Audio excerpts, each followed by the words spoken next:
ಎಲ್ಲರಿಗೂ ನಮಸ್ಕಾರ ಸ್ನೇಹಿತರೆ. ಸತತ 5ನೇ ಜಯ ಮತ್ತು ಪೋಸ್ಟ್ ಮ್ಯಾಚ್ ವೇಳೆ ಖುಷಿಯಲ್ಲಿ RCB ನಾಯಕ ಫ್ಯಾಫ್ ಡು ಪ್ಲೆಸಿಸ್ ಅವರು ಏನು ಹೇಳಿದ್ದಾರೆ ಅಂತ ಸಂಪೂರ್ಣ ಮಾಹಿತಿಯನ್ನು ತಿಳ್ಕೊಂಬರೋಣ ಬನ್ನಿ ಸ್ನೇಹಿತರೆ.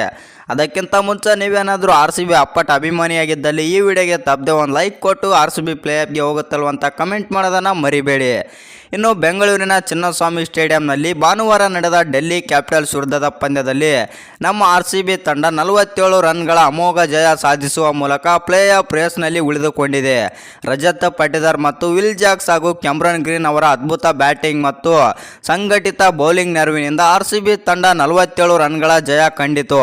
ಇನ್ನು ಈ ಗೆಲುವಿನೊಂದಿಗೆ ಫ್ಯಾಫ್ ಪಡೆಗೆ ಟೂರ್ನಿಯಲ್ಲಿ ಸತತ 5ನೇ ಜಯ ಆದ್ರೆ ಸಿಕ್ಕಿದೆ. ಮತ್ತು ಇನ್ನು ಪಂದ್ಯ ಮುಗಿದ ಬಳಿಕ ಮಾತನಾಡಿದ RCB ನಾಯಕ ಫ್ಯಾಫ್ ಅವರು ಖುಷಿಯಾದ್ರೆ ಹಂಚಿಕೊಂಡಿದ್ದಾರೆ.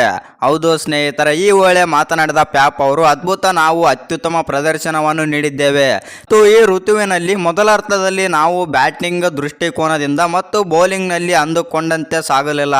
ಆದರೆ ಈಗ ನಾವು ಎರಡೂ ವಿಭಾಗಗಳಲ್ಲಿ ಫಾರ್ಮ್ ಕಂಡುಕೊಂಡು ಉತ್ತಮ ಆಟವಾಡುತ್ತಿದ್ದೇವೆ ಮತ್ತು ಬಹಳಷ್ಟು ಕೆಲಸಗಳು ತೆರೆಮೇರೆಯಲ್ಲಿ ಸಾಗಿವೆ.